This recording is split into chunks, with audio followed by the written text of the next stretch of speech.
conflict resolution. Rich Schaus went from being a peacekeeper in Kosovo to becoming a peacemaker in Spokane, Washington. Think about that journey. Currently, Rich is working with women and children who find themselves homeless and helping them work through a wide variety of conflict in their lives. I think some of us can only imagine what those folks are going through.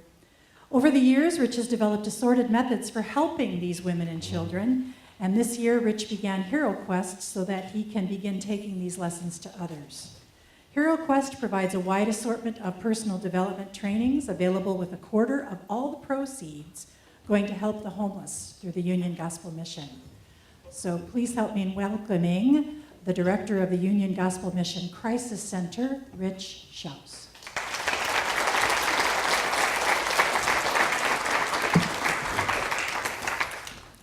I'm going to start out with a very obvious statement, and so when I say it, you can say, no, duh. Okay, so what are you going to say? No, duh. What are you going to say? No, duh. Where you have people, you are going to have conflict. No, duh. That was a little weak. Let's try that again. Where you have people, you are going to have conflict. So regardless of whether you're working in an automotive shop, in a maintenance division, or you are working in an office behind a desk, you are going to experience conflict. I want to point out another obvious fact.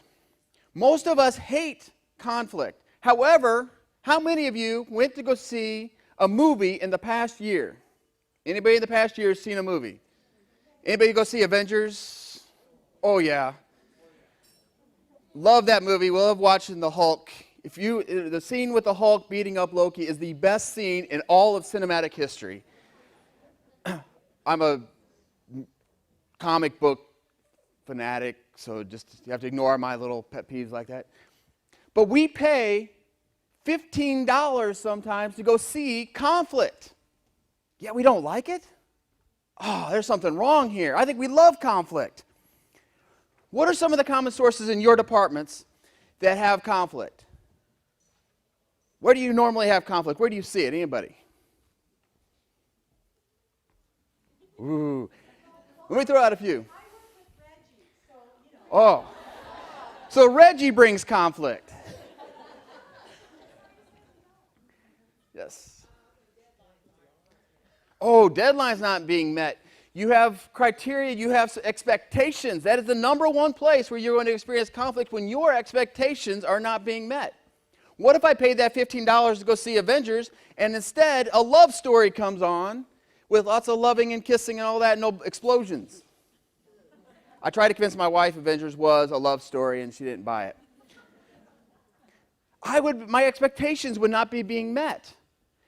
For many of us, we will step into a situation and our expectations are not being met. So what other work things come up that maybe cause conflict? Ooh, lack of communication. It is so interesting that we live in an era of fast, incredible communication. However, we still don't have good communication. Our technology actually prevents us from having good communication. I don't know if you've thought about this or realized this. No longer am I required to stand and talk to a person. Yet only 10% of all communication happens from our words. Yet we tried to resolve conflict through text messaging. I'm going to share with you that is a major fail. So if you're trying to resolve conflict using text messages or email, you're done. It is not going to happen ever.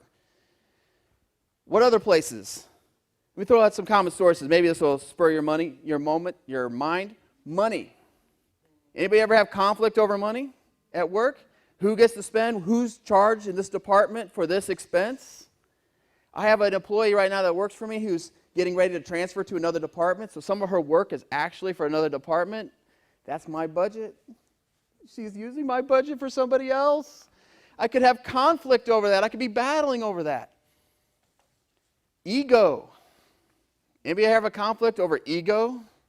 I'm in charge. You had the whole union management thing going. You might have heard some of those things before. How about power? I've been here longer than anybody else. I have the power. You might be surprised to find that even in a homeless shelter, some of the women who have been there the longest have a power surge that comes upon them. They all of a sudden start rewriting the rules. And somebody comes to complain to me about a rule, and I have no idea that we had such a rule. And I'm the director. You think that somebody would tell me that we had this rule in place. Yet they fall short. Power causes conflict. But I'm going to tell you the number one reason. Above all else, and several different books that I've read all kind of allude to this, so nobody really wants to say this directly. The number one reason why we have conflict is boredom. People get bored. We get excited over watching a movie with all this action from beginning to end, and then our real life is doing dishes. It's mopping the floor. It's changing poopy diapers. It is everyday life is dull. So we create a little bit of conflict just to make it exciting, just so our lives can be a little bit like a movie, just to be a little bit exciting. What do you have as far as conflict at home? What do you fight over at home? Anybody fight over the toilet seat up or down? The remote control. Ooh, fighting over the remote control.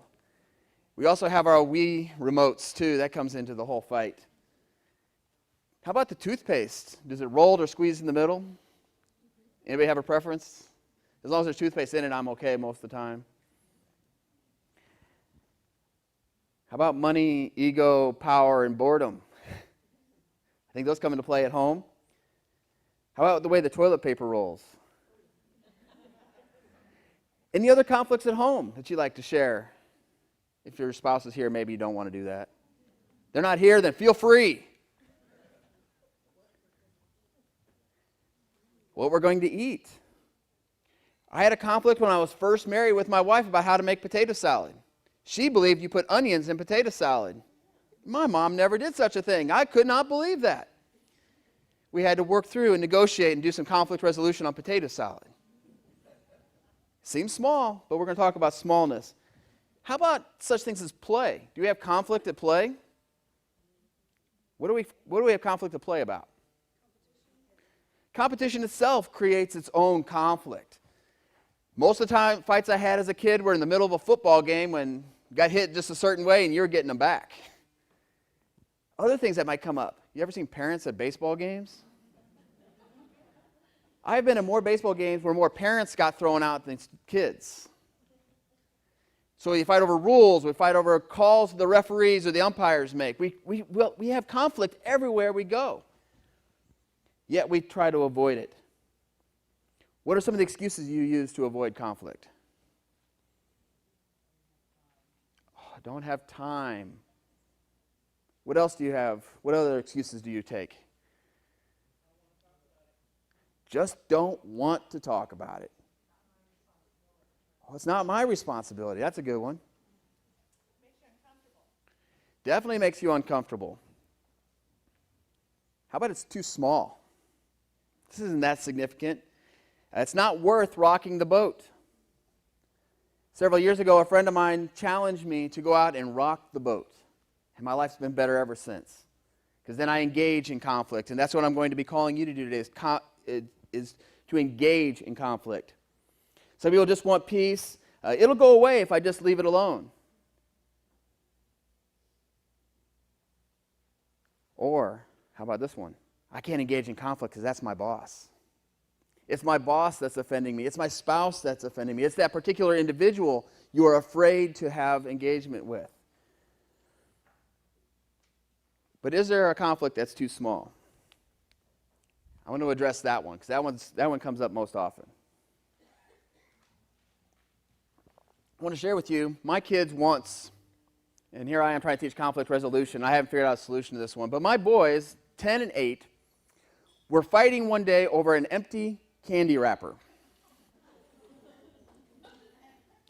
I had to ask them several times because I could not believe that they were fighting over an empty candy wrapper. Now, if it had candy in it, I'm all understanding. But they fought over an empty candy wrapper.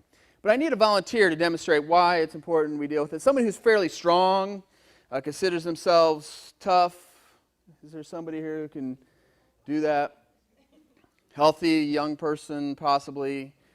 Strong back, weak mind. Just one person. You're not going to have to do anything. You don't have to talk. You just got to do one little task for me. All right. Very good. Now, some of you are really smart. Now, how much do you think this glass of water weighs? Well, 4 ounces of water, maybe 16 ounces. Well, I'm going to make it a little bit lighter. We'll take some water out of it. Now, I want you just to hold this up. Now, this is pretty light. And just keep holding it up, and we're going to go on with the rest of the message. And we'll just see how long she can go with that. It's important that we start to recognize that the things that we do and experience, the things that are a problem, if we don't deal with them, if we don't engage in the conflict, eventually our arms are going to get tired. So we're just going to see how long she could go. And I got 90 minutes, she said, so we'll see how this goes. I'm experimenting with this, so you have to let me know how you feel about the whole torturing your audience thing goes. But we want to avoid conflict. We're going to need to engage in it because eventually we get tired. Now imagine this was a heavy stone. This was a big, huge boulder over her head. And she's going to hold it, and maybe she does it pretty well for a day, 2 days, 3 days. But eventually that boulder is going to fall. Let's look at some of the impact of conflict avoidance.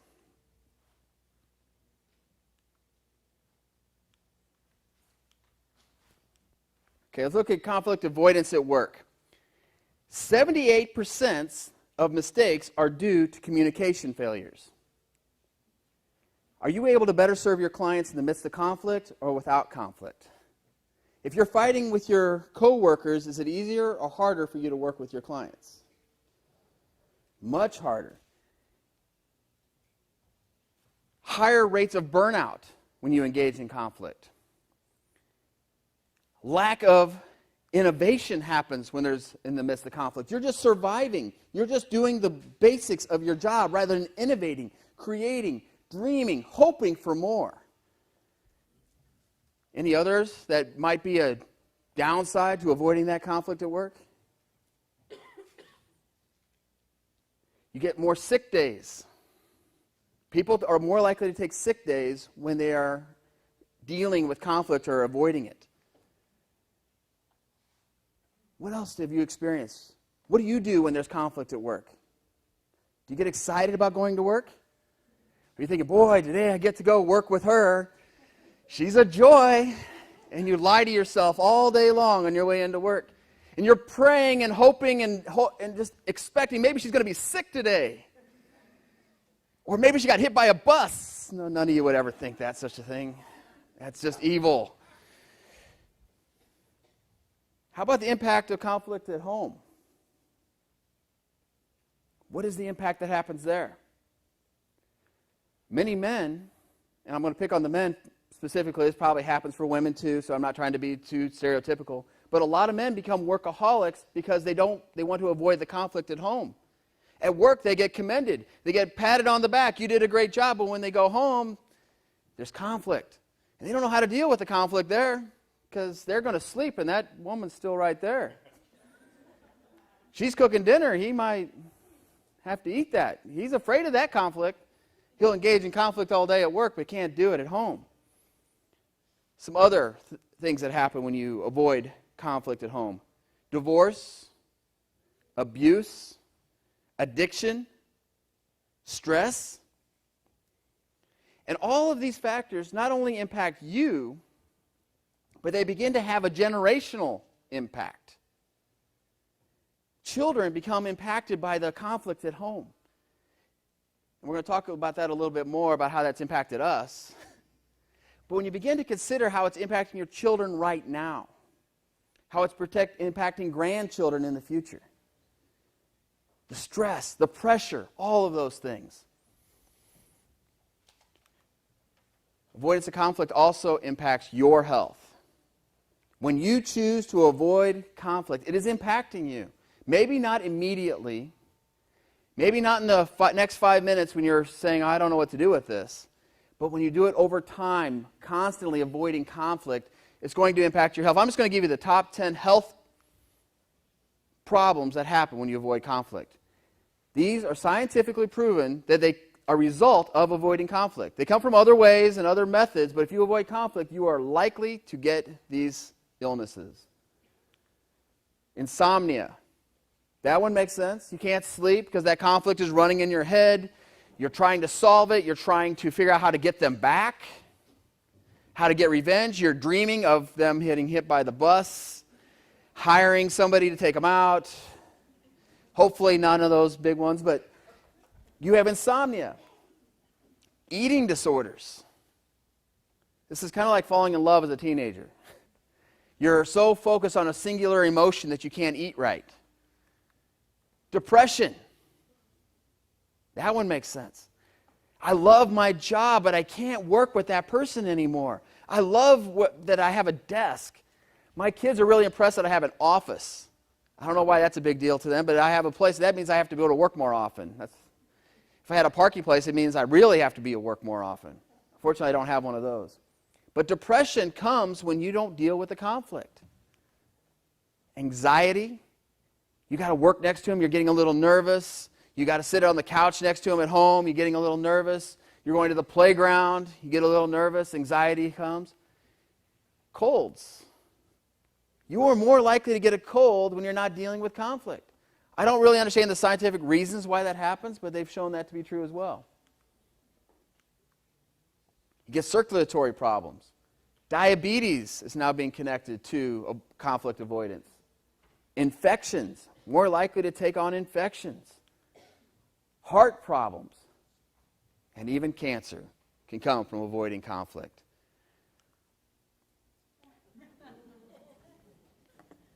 Today, I am calling you to courage. You don't have to go all the way to Oz to get courage. You have got to look into yourself and say, I am going to courageously engage in conflict. Can we say that all together? I am going to courageously engage in conflict. Dealing with conflict is going to take courage. It takes heroic courage. But I want to tell you what courage is not. I went to airborne school many years ago now. They were sending me to a school and taught me for 3 weeks, prepped me to jump out of an airplane. And the drill sergeant said this on the day, the jump masters, before we got into the airplane, we were all suited up. We had all the parachutes on. We were ready to go. We thought we were pretty tough. He says, how many of you are afraid? And all of us were like, no, we're tough. We're soldiers. We're not afraid. But inside, every single one of us, we're knocking our boots. We were nervous. And in fact, the night before, I had noticed that there were a lot of different guys that had started to pray that had never been in prayer before. We were all fun and games, and they were meditating. You know, with their Buddhists, they were doing their thing. I mean, regardless of your religious capacity, they were doing something to make sure they were right with their God. It was an amazing thing. We were all nervous and afraid, yet when they said, are you afraid? Everyone said, no. We lied through our teeth. We were terrified to go jump out of an airplane. But he said, courage is not the absence of fear. Courage is what you do when you are afraid. So if you are afraid to engage in conflict, don't stop just because you feel a little afraid. Engage in it. Jump into it. Today I'm going to be teaching you a new skill. A brand new skill. Don't you be like the ostrich. Take it a little bit further. Forgot about that. I'm going to take this. Be teaching you a new skill. Conflict resolution is a skill, which means you are going to need to know. I'm going to give you knowledge today. Now, when I was in the military, I was in ROTC. They were training me to be an officer. I was excited over the possibility, but I had a particular skill that I was no good at. It was land navigation.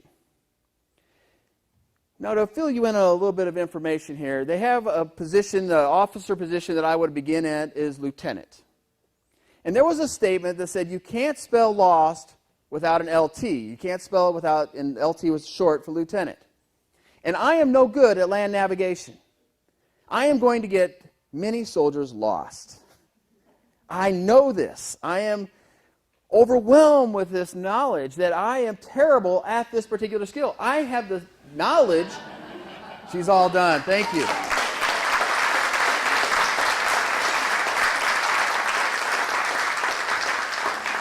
I was starting to get a little nervous that she would go the whole time.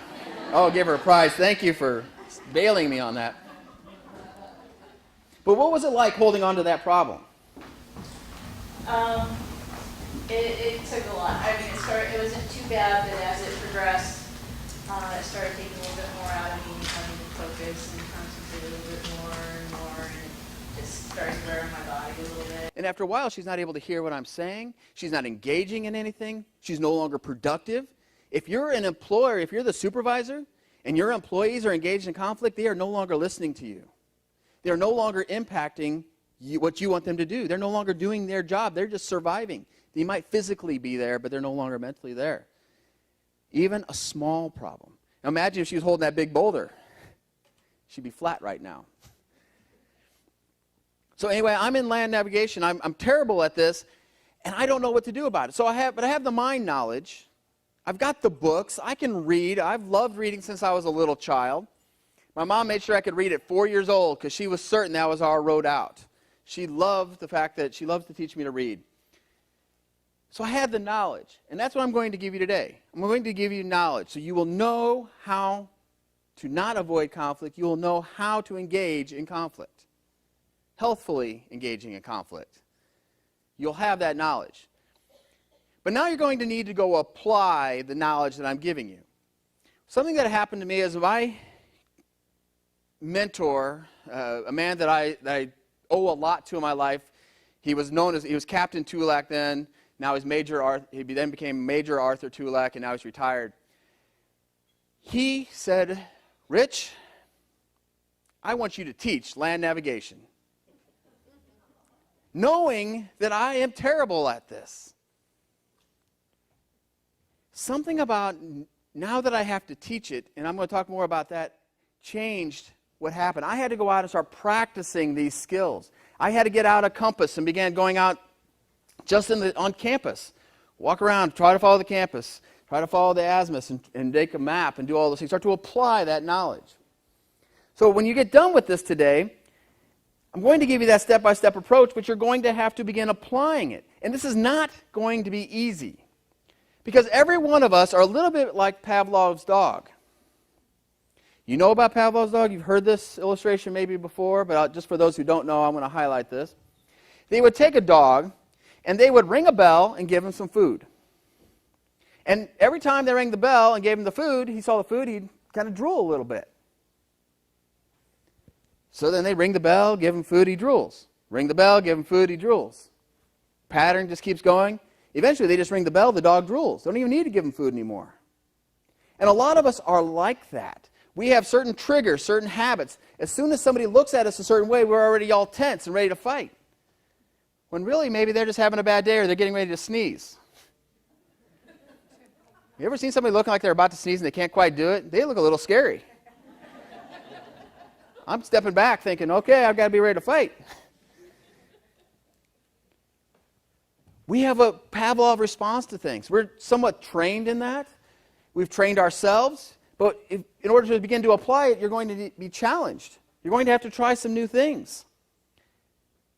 It has to translate into action. So between applying, the best way to apply that knowledge is some experience. So your homework at the end of the day is to go home and fight with your spouse. You got directed. Go home, I have to fight with you. That might be a little risky, so maybe this afternoon you'll fight with your boss over lunch. You can try that one? Maybe we want to try that today? Just a little conflict, don't need to have anything big. But maybe you just need to have a friend and kind of play along a little bit. So let's pretend like we're going to have a fight. That would be fun. That'd be interesting. It'd be interesting to see how you react to different things. Whenever we train our girls before they go do a job interview at the crisis shelter, we put them in the toughest situations. We have a hard interview for them. We don't give them any kind of easy practice interview. Because when they get to the real interview, they're thinking, that's nothing. That's easy. That's what I want them to think when they're in the middle of that interview. I want them to be stressed out in a safe environment. You can do that with a friend. So you experience it, you're going to begin practicing these skills. I had a lot of practice fighting growing up. I have a little brother. Anybody have little brothers or sisters? Siblings? Anybody fight? These are all great opportunities to think back on. What were the emotions you had? What were the things that you had as you experienced and practiced those? And then begin to embrace those emotions. Being angry is not bad. What you do with that anger can be bad. Being happy is not bad, obviously. You don't think it is. But what if you were happy over something you shouldn't be? Happy over your boss getting hit by a bus. Those sort of things. Those can be bad as well. So as you begin to experience it, the way to learn to embrace it is to begin looking at the big picture. What are the results that I want? What do I want to see when this is all over with? What will my life be like when we finally get this conflict resolved? We finally come to some solutions. We finally have an answer. How am I going to feel? That helps you to embrace it. When my wife was pregnant with our first child, we lived in Europe. And I was the standard, messed up, ready to be a dad guy who had no clue what he was doing. So we did drills. We were practicing going to the hospital for the last 4 months of that pregnancy. We went at different times of the day and night. We took different routes. We tried all these different things so we could get the fastest possible route to the hospital. I didn't want anything to go wrong. And then the Army moved us right before she had the baby. Couldn't win that. But because of this desire, I'm going to see a child when all this is over with. The stress of having the baby, I was able to resolve it by doing these drills and practicing and doing this. It made me feel better. It made me feel like maybe I had some control over the situation. It wasn't true. Once you have a child, you realize you have no control over anything they do. But I had this feeling like maybe I would have a little bit of control. So begin to embrace it as a lifestyle. When I say embrace conflict as a lifestyle, what are some of the thoughts that come into your head? Anybody? Fist fights? Can become contentious. That's the thought. Yelling, violence, negativity, divorce, fear. All those feelings come up when you start to begin thinking about embracing conflict. But I challenge you to do it. Do it anyway. Embrace it. Change your world when you do it. Again, it will not be easy, but it will change your world. And the next thing is to teach it. When Major Tulak challenged me to begin teaching it, all of a sudden I began to know it. It became an easy skill. And in fact, I was so good at it by the time I actually got commissioned and became an officer that I was able to track our location without seeing anything, just sitting in the back of a vehicle going, okay, we just went right a little bit, and tracking on a map where we were at. From the middle of a track, like a tank, the inside of a tank essentially. It wasn't a tank, but it was like being inside that. I couldn't see anything, but I could tell where we were going because I began to teach it. So when you go home, maybe after you practice a little bit, begin to experience it, take this knowledge and teach it to your goldfish. Goldfish are usually one of those non-conflict fish. We did have a fish that ate another fish. I'll tell you the story. I was sitting in my office, and I used to have goldfish in my office. This was my decision to get them out, was a result of what I'm about to tell you. The goldfish were sitting behind this young lady who was crying and sharing her story with me. She was having a really, really bad day. And I really wanted to hear what was going on and really be compassionate and be there for her and do all these things. But through the corner of my eye, I could see right over her shoulder that one of my goldfish was eating the other goldfish. I was a little distracted. So teach your goldfish about conflict resolution. Maybe they won't eat each other. Teach your dog, teach your cat. I would love to teach my cat about conflict resolution, how he can't sit in my lazy boy when I want to sit there. Or how I like him to go to sleep when we go to sleep. Last night he was getting revenge on all of us. Teach yourself in the mirror. And the reason why it's important that you begin teaching it is that within 72 hours of this presentation, you will have forgotten 80% of what I said. 80%. You may rewatch the video, you may look at the slides, you may look at your handouts, but you've forgotten 80% of what I've said. Maybe you've already forgotten 80% of what I've said already. But when you begin to teach it, you begin to train your mind, it begins to be retained, it gets to get into your head. And that is exactly why Major Tulak had me teach land navigation to these young cadets. So that way I would have to repeat it and say it again and again. I had to prepare what I was going to say, and then I had to say it, and then I had to go do it. You'll be a master at conflict resolution. And I'll be really honest with you. I believe that if you are good at conflict resolution, you will always have a job. It is incredible job security if you know how to stop fights. And part of the reason is the step 1 that I'll be giving you here in just a little bit. Just 4 steps, that's all you need to know. 4 steps, and you will be able to be successful at that. You have this handout within your packet, so if you can't see it very clearly, you can take a look at that. But this was made by the Peacemakers. It's an organization that was put together many years ago by a man named Ken Sande, and this is an incredible diagram of the slippery slope. Our hope is always that we're going to be up at this top corner. We're doing negotiation, mediation, maybe arbitration, accountability, overlook and reconciliation, all those things. We're hoping that that's where we do most of our conflict. That is healthy. That is where it goes. The thing is that you have to be deliberate if you want to be in this middle section. Oops. If you want to be in that middle section, you're going to have to be very deliberate. Because your natural response, things that you were trained to do as a child, which you experienced, which you saw maybe your parents, how they fought, or chose to avoid conflict, is coming into play on a regular basis. You learn from family. You learn from experience. When I said that to my husband, he got mad, and it was all over after that. Or when I said that to my wife, she was angry. All of those things come into play, and they're impacting. So we generally have either to escape or the attack response. And the people that you work with, the difficult people who come to you, are going to come in one of those extremes. They're not there to have a nice negotiated conflict with you. They want to win. And as long as they're only thinking win, and as long as you're only thinking about winning, you are not going to be successful. You will do the escape responses, which is the most common that I see, especially nowadays. Maybe at one time it wasn't, but today it's incredible how many people end up on that. And look what the result is if you go to the extreme of escape. There is no greater escape of conflict than suicide. Conflict is over.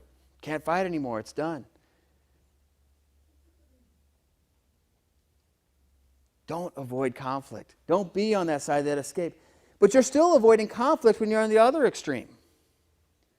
You're stopping the other person from sharing their heart, their mind. You're not getting to know them. You're not giving them a chance. Attack, attack, attack. You'll meet people like that, and many of those coming to you maybe in this realm. Obviously, the extreme of that is murder. That ends the conflict as well.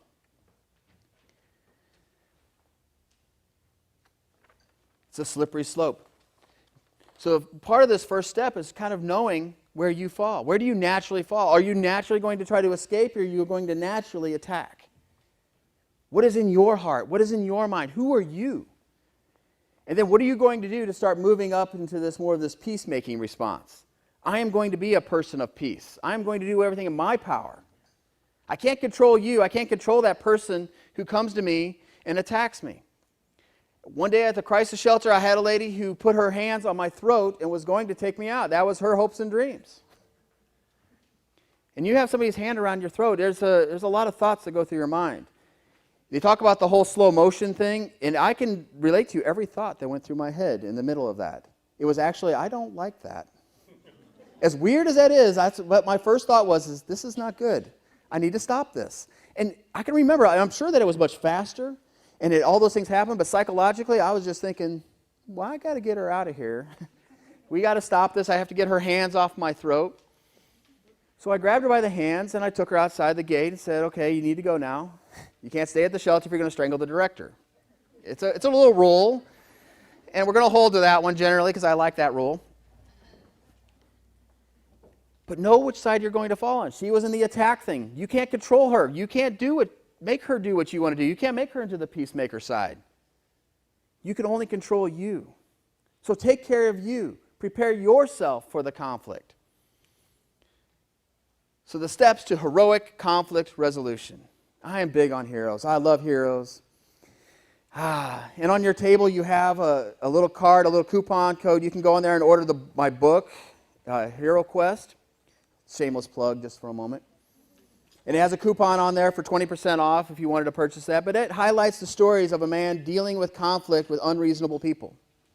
It's fiction, but the fiction will sometimes represent real life as you're dealing with difficult people. But it also highlights this one other fact. We don't know the whole story behind somebody's life. You don't know why they're really upset. It probably isn't about the fact that they didn't get their check on time. It's because they didn't get their check, that they didn't have food, that something else took place. It's a chain reaction in some cases.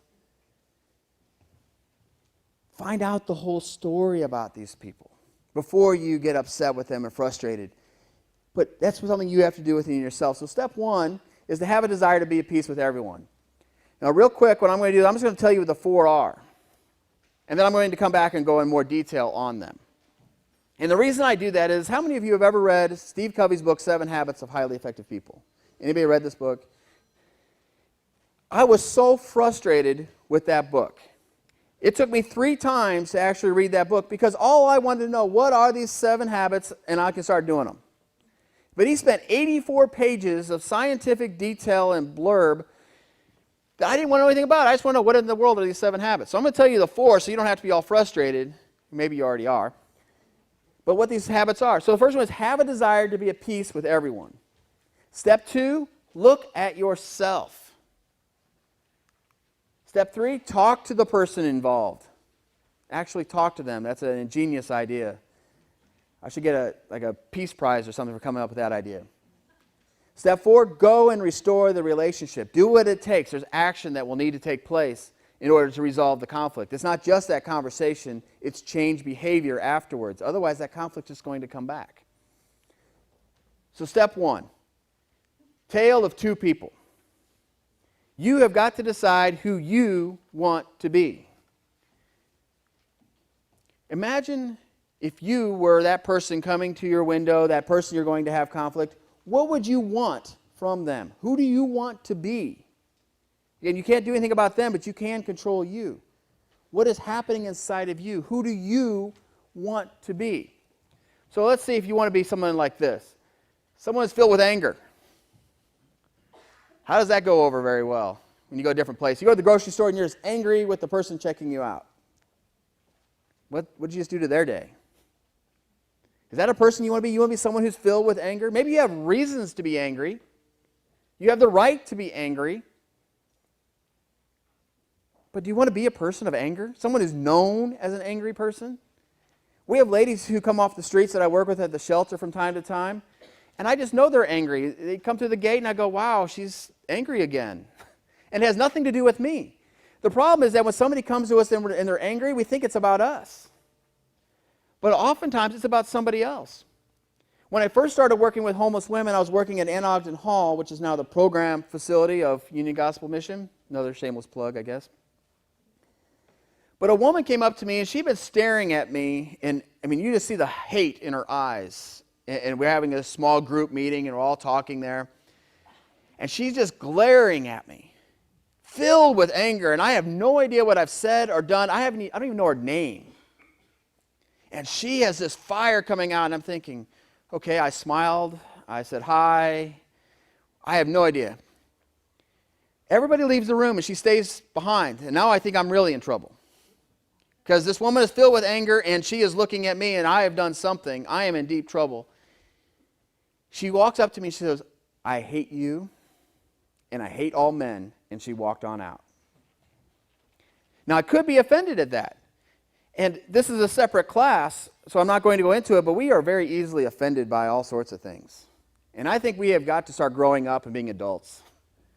And say, you know what, it's okay that she hates men, because men have hurt her and abused her entire life. And I have got to understand that. I don't want to be that person of anger like she was. I will tell you the rest of the story just real quick, is that before she left, we were good friends. We got along for quite a while. But after she left, I had to get a restraining order to keep her away from me because she liked me so much. A little scary how that turned around. But anger. Do you want to be a person of anger? Do you want to be a person of wrath? Very similar, except for now I'm actually physically hurting somebody.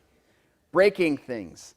Abusive relationships oftentimes don't actually include a man hitting a woman or a woman hitting a woman. It's breaking things around them, kicking the dog, those sort of things. Wrath is scary. Do I want to be a person of wrath? Do I want to be a person of malice? Working underhanded to destroy their lives? Every time I go in, I take out the toilet paper before my wife goes in. No, do I want to be that kind of person? No. Be a person of slander, making things up, so I can go to the smoking area and gossip. That's the most common place for gossip where I work. I don't know if it happens in your area. Somehow a cigarette brings out gossip. I haven't figured that out. Something magical there. Use abusive speech. I'm glad that you have a policy and you're going to have that in there, that abusive speech really changes the dynamics. Do I want to be a person who uses abusive speech on a regular basis? Or do I want to be uplifting and encouraged? Do I want people to feel good when they leave me? Even in the worst situations, I want them to say, you know what, he told me I stunk, but somehow I like that. I mean, if you can say these things. That's accountability. That's love. I want to talk to my children in such a way that I can correct them. And afterwards they say, wow, that was kind of interesting. Thank you. But do I want to be a person of abusive speech? Absolutely not. Want to be dishonest? None of us ever want to be seen as dishonest. But ask yourself, do you want to be a person who's dishonest? Or do you want to be like the other person? Be the hero. Be a person who has compassion. I want to share with you something I recently figured out. I hadn't really thought through this very much, but I realized that honesty without compassion is brutal. You have got to develop compassion within you when you're working with people. And again, you're going to be interacting with people. What if you began to care just a little bit about the checker in the grocery store? That person has a life. They may have children. They may have had a bad day. They may be dreaming of college. They might be a future boss. They might be a future employee of yours. Be a person of compassion everywhere you go. Look for opportunities to be compassionate. Be a person of kindness. One night I was in a hurry. I needed to get to a meeting, and my wife had said, hey, on your way, can you pick this up for the kids? And it was just one more thing added in, and I thought, well, okay, I'll just do this. And I got in line, and of course I was in the line with the person with 50,000 things that they're going to pay in pennies. I couldn't believe it. And I'm thinking, I'm going to be late, all for this little thing of formula. I can get it later, but no, it's not 24-hour shopping. Oh, I can't do this. I got to do this right now. I'm stressing out. And the lady in front of me says, you just got one thing, go ahead. That's a small thing, a small act of kindness, but it changed my entire feeling for that entire night. I am confident that that meeting that I went to turned out a lot better than if I had to wait in line, was stressing out over being late and all of those things. Kindness. Be a person of kindness. Be a person of humility. Don't like being around a lot of people who think they're the greatest thing ever. The reality is that every one of us, regardless of your job position, can be replaced. And if you can't be replaced, especially if you're a supervisor, you're a terrible supervisor. You have got to develop your people under you to take your place if you can't be there for some reason.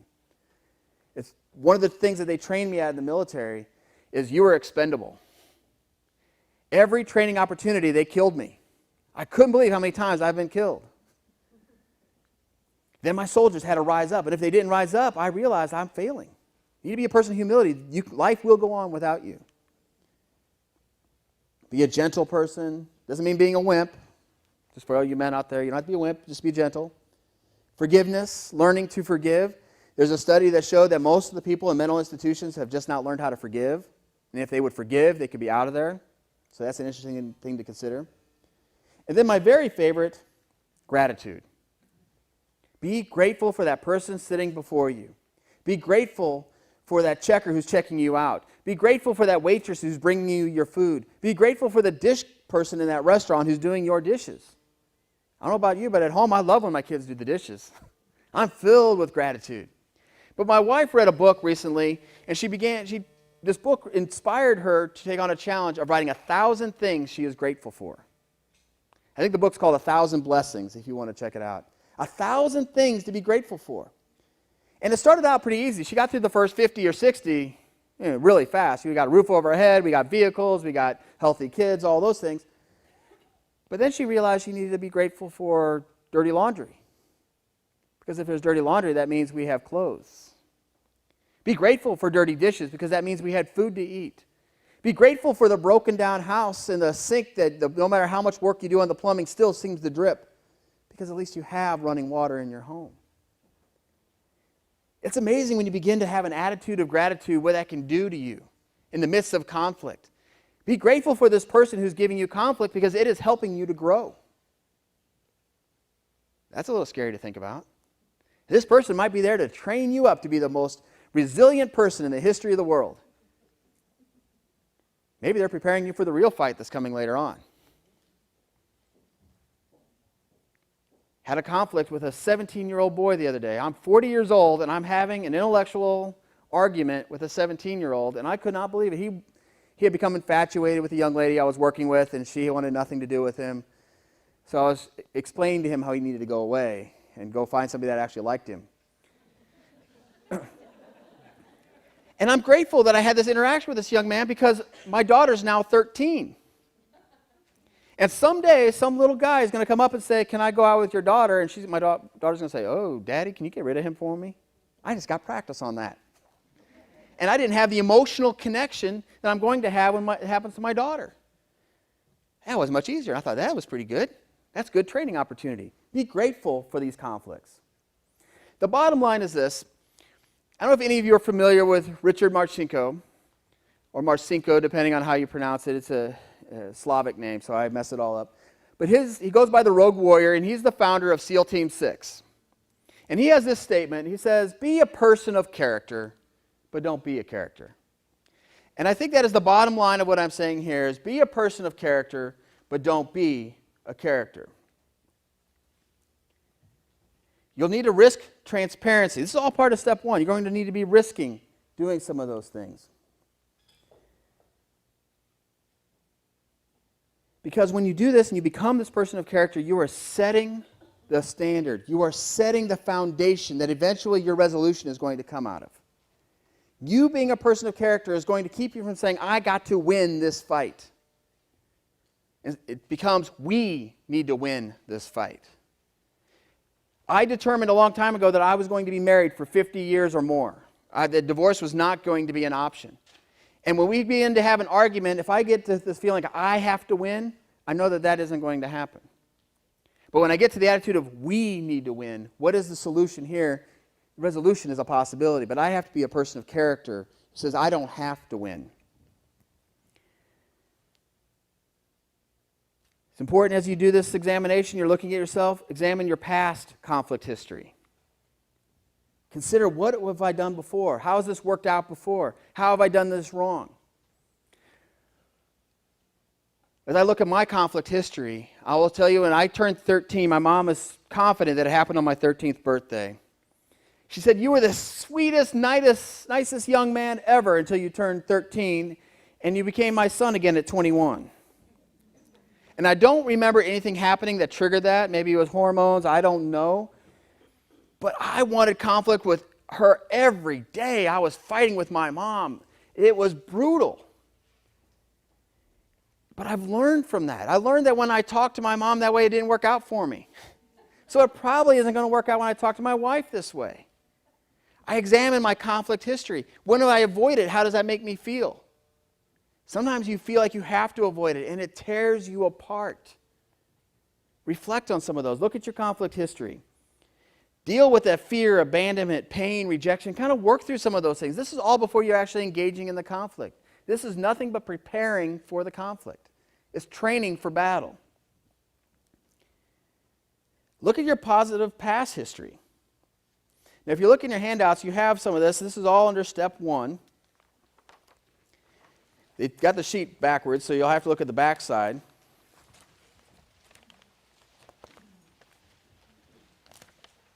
Just a couple pages in, step one.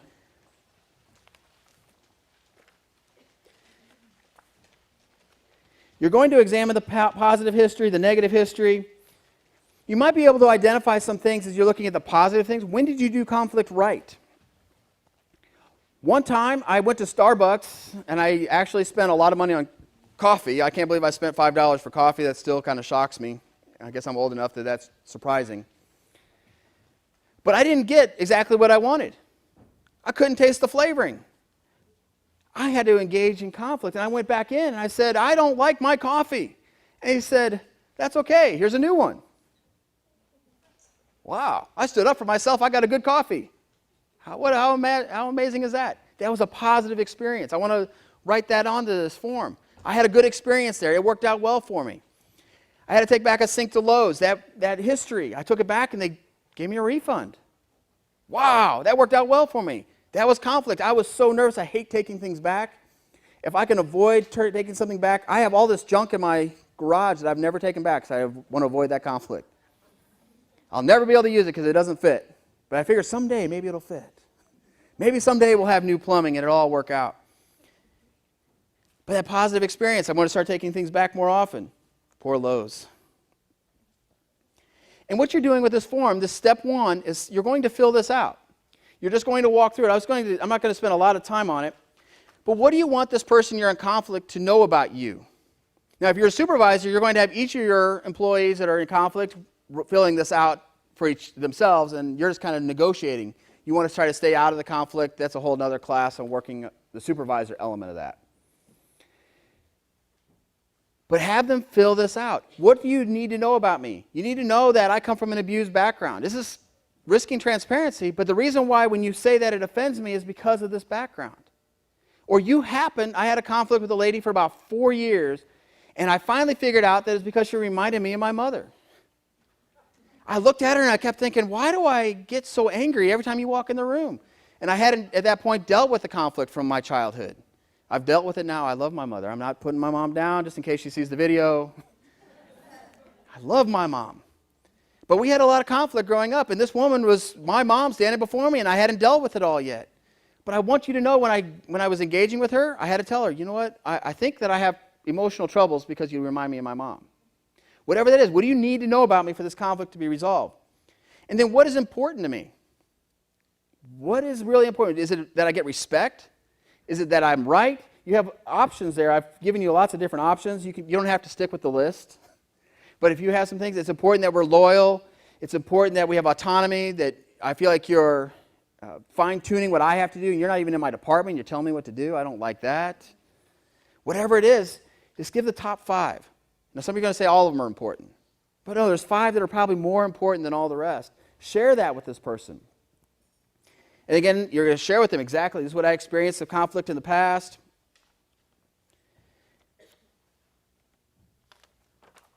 This is a situation where I think the conflict went well. You share some of that. And then you're going to do something else that sets up a positive interaction. Sometimes when I'm hungry or tired, I don't battle as well as I should. I'm not as gracious. I'm not filled with that empathy. When I'm tired, I don't care that you have this problem. So I have to know, okay, right now, I'm not in a good place to have this conflict.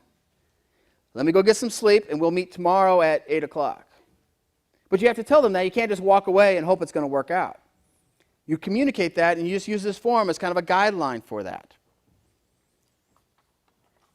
As I get done with step 1, I just want to see if there are any questions on step 1.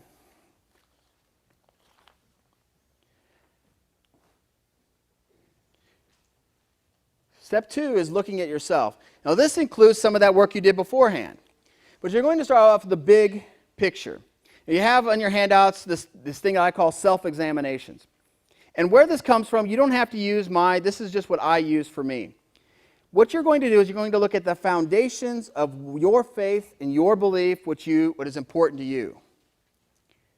So I have on there, I was a Boy Scout. I loved the Boy Scouts. I grew up in the Boy Scouts. I was an Eagle Scout. I did all those things. I still got the Scout laws memorized. But it doesn't mean I necessarily live by the Scout laws all the time. I'm going to examine myself and think, in this conflict, am I living according to those Scout laws, those things that I think are important? That I tell people, I was a Boy Scout, I'm proud of that, but I'm not acting like a Boy Scout.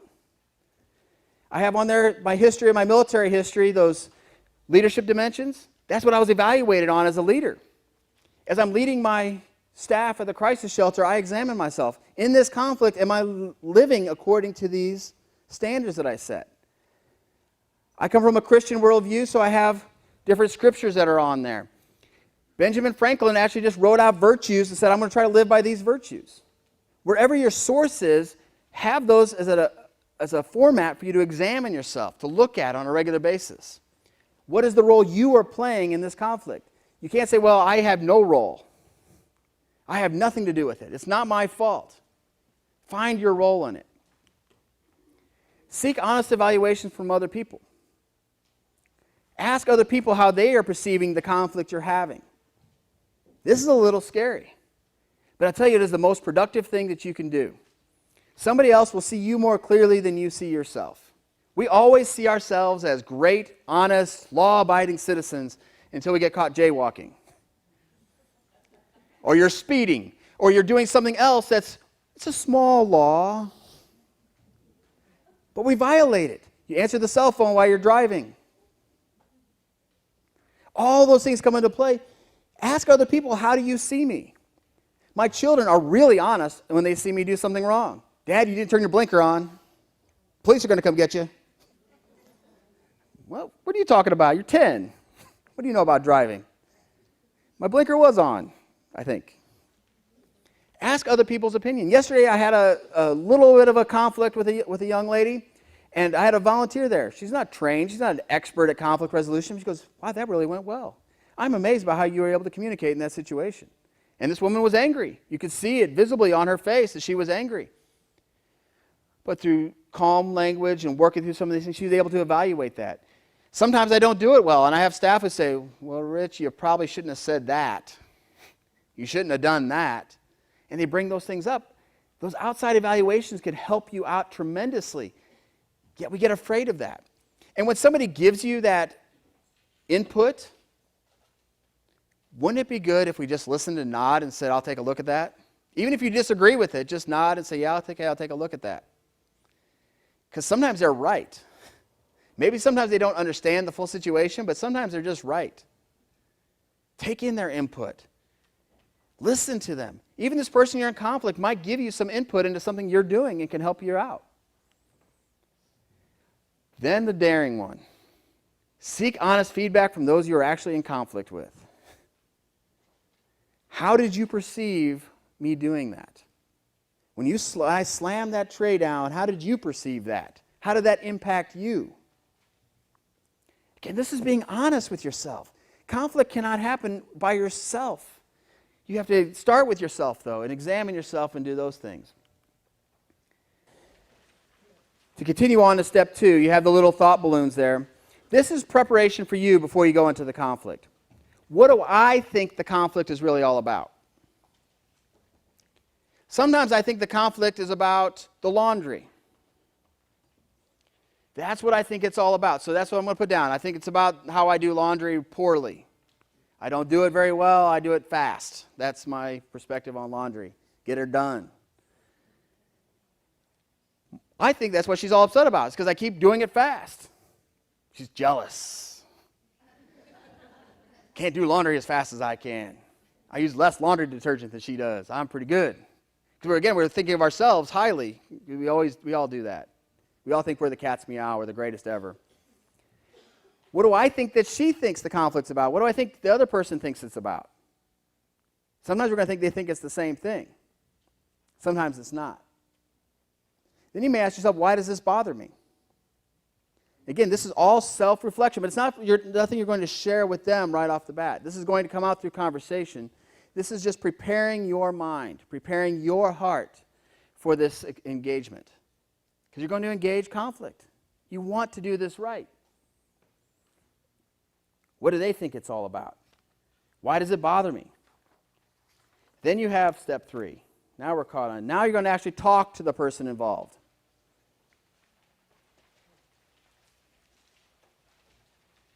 Again, talk to the person live, if at all humanly possible. Only 10% of communication comes from the actual words being said. Another 40%, in most studies, there's different studies, different numbers that come out, but most studies say about 40% comes from the tone of what you're saying. The rest of it's all body language. So if you're trying to do it over the phone or text or email, you're losing a good portion of your communication ability. So you're doing this live. You start out by just asking, what do you think this conflict's all about? I'm coming to you with a good heart and a good mind. I've examined myself. I know I understand this a little bit better. But what do you think this conflict's all about? Now, this conflict with my wife over the laundry, She wasn't jealous of me. She was a little upset that I had ruined a dress of hers. That did come into play. I don't know how I ruined it. I just know whatever I didn't do it right. She was also upset because I wasn't listening to her. She kept saying, I need to be able to do this. I need to be providing and doing my part around the house. And she had told me this. But I'm a blockhead. I said, oh, I'm helping my wife. I'm super husband. Knocking out all the laundry. That's how she saw the conflict. When I thought about why this bothered me, I mean, it should make me excited. She told me to quit doing laundry. I should have been really happy about that.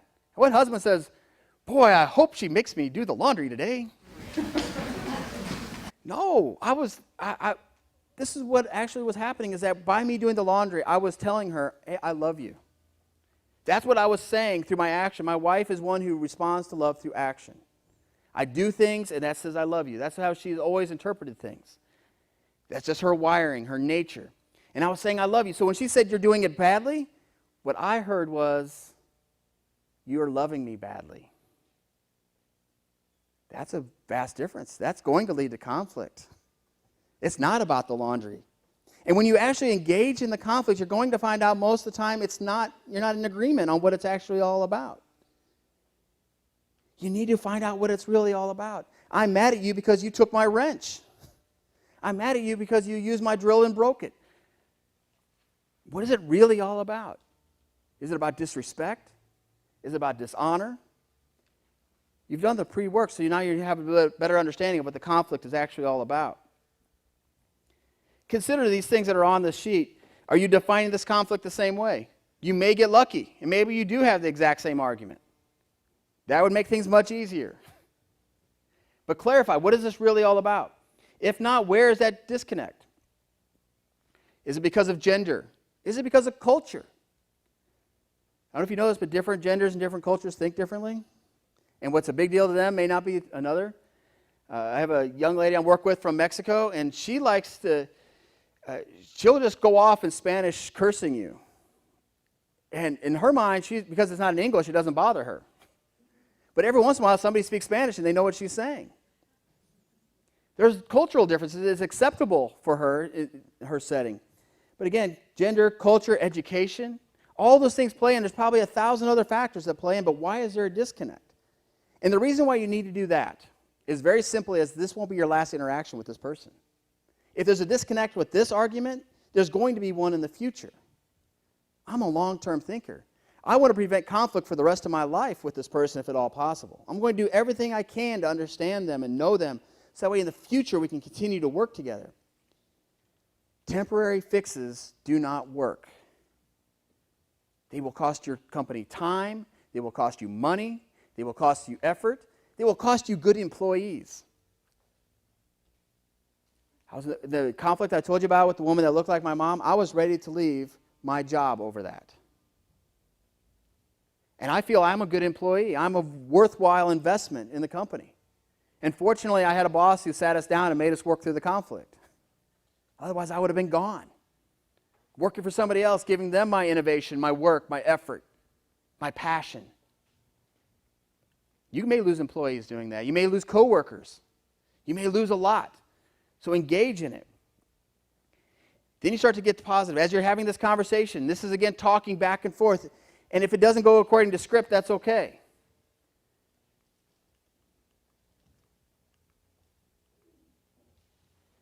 What is the cost of this not working out? And then the more important question is, what can we accomplish if we figure out how to work together? What can we accomplish if we figure out how to work together?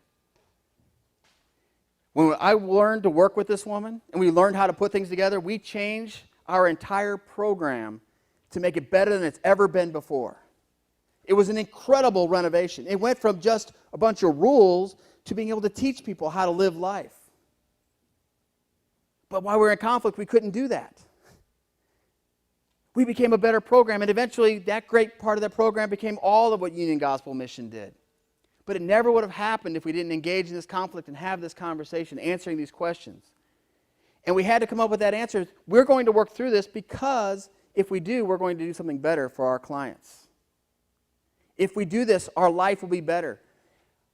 In the family, if I figure out how to work well with my wife, my kids will turn out better. My kids won't be in the therapist saying, well, because of dad. I won't have to visit them in jail. That's really my greatest fear. I don't want to have to visit my kids in jail. I will, and I'm still going to love them if they kill somebody or they commit some crime and go to prison. I'm still going to love them just in case they see the video. But I want to do what I can to keep that from happening. I prefer not to visit them in jail. So these conversations, and this is really the meat of it. If you do step 3, you are making progress. You're doing these things. But then you move on to step 4. Go and restore the relationship. You've been battling, you've been spending a lot of time, and this may not happen in one conversation. That's why it's really good if you have a supervisor or somebody else can come alongside of you and work with you on this a little bit. But these conversations have taken over time. Go and restore the relationship. Develop a plan. What would be my solution to this problem, to this conflict? What is your solution to this? That becomes the answer. What is the long-term solution? Not just what's going to fix this individual problem, what's going to solve this for the future forever? Can we come up with a third solution? Maybe my solution is good and yours is good, but maybe ours together is better. That's the 7 Habits of Highly Effective People skill, if you can learn to do that. Can we come up with a third, better solution? One of the other things that you'll do with that is you're going to check your level of commitment. Are you really committed to ending this conflict? And in the midst of that, you have this conversation, you work through those things. In every movie and throughout history, heroes have risen up to take on conflict. Would we have heard of William Wilberforce, the man who ended slavery in the British Empire, if he did not engage in conflict with people who disagreed with him and thought slavery was okay? He engaged in conflict for 60 years to accomplish it. Think he wanted to give up sometimes? You think he wanted to surrender?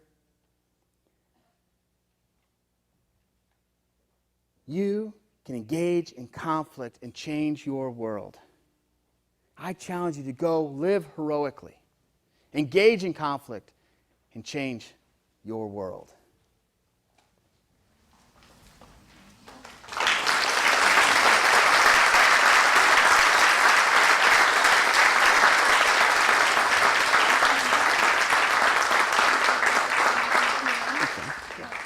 Questions for Rich? You mentioned that 50% of the communication is body language, and some of us have very strong body language.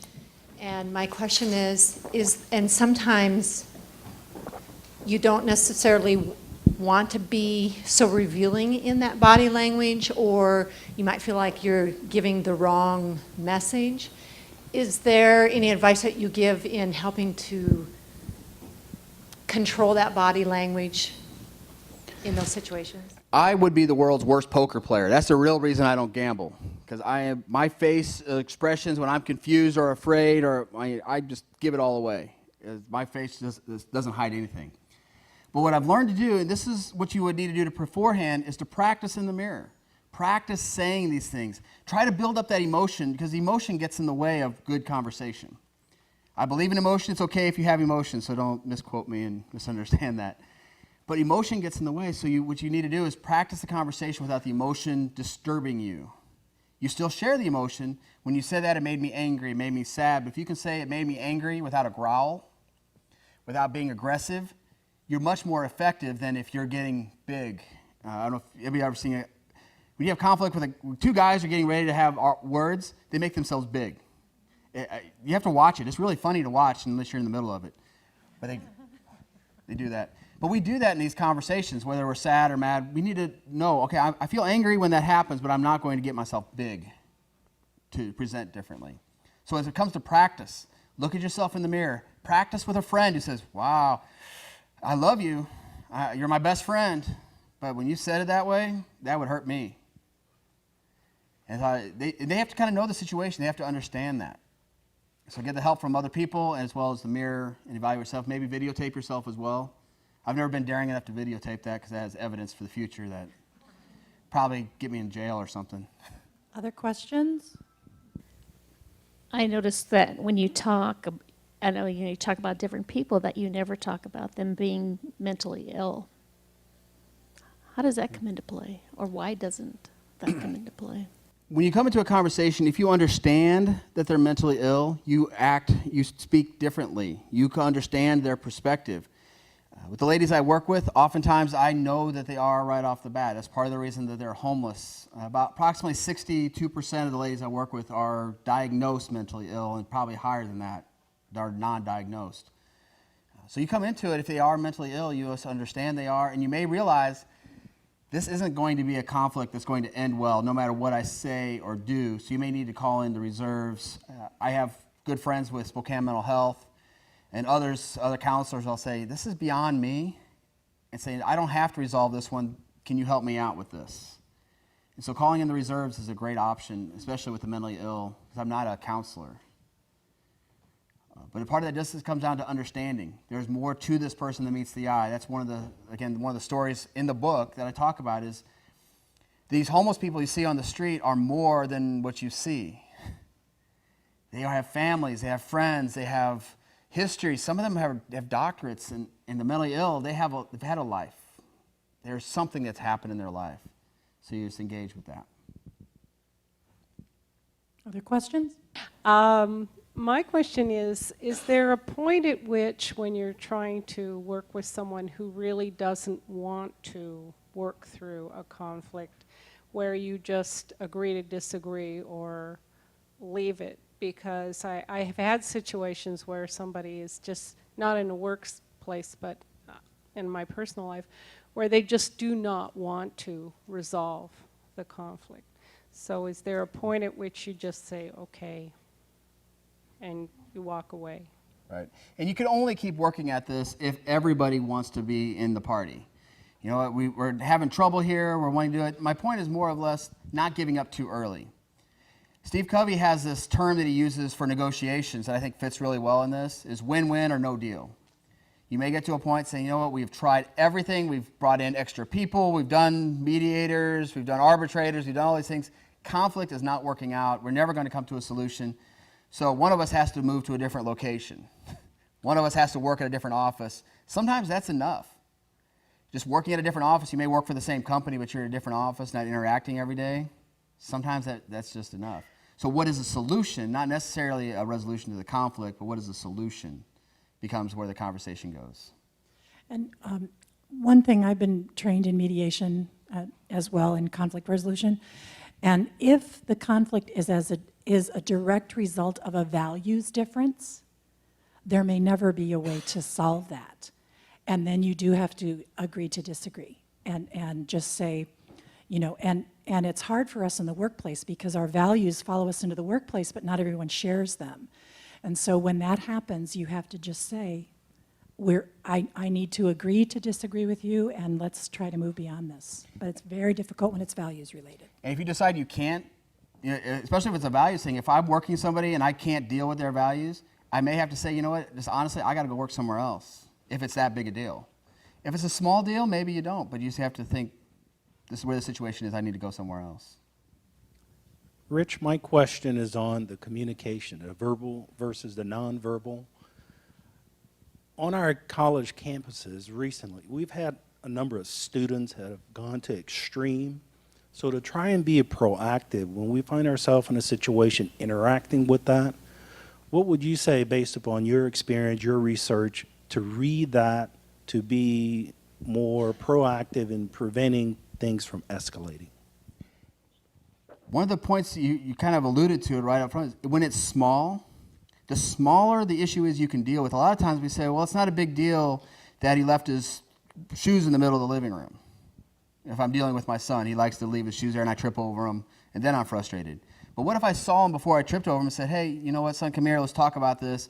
This is showing disrespect for the house. You know, we have company coming over. Your smelly shoes right there is ineffective. You have the conversation when it's small. The smaller you have the conflicts over, the easier it's going to be and prevents you from getting to the bigger things. I think that's one of the challenges I think we have as a society is Children are not being corrected and taught to respect their parents, so then they don't respect their grandparents and they don't respect their supervisors.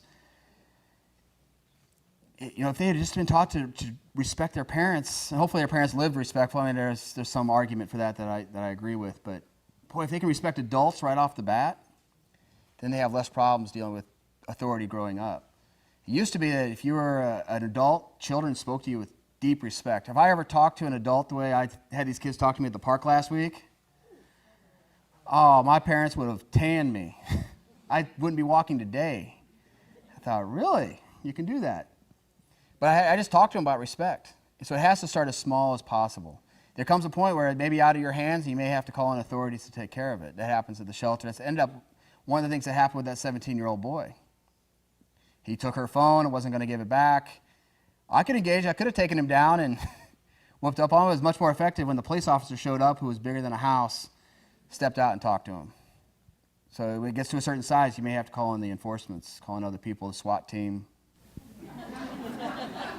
Hopefully it doesn't happen at a campus. I got some rowdy neighbors at the shelter that sometimes they get the SWAT team. All right, let's give it up for Rich. Thank you very much.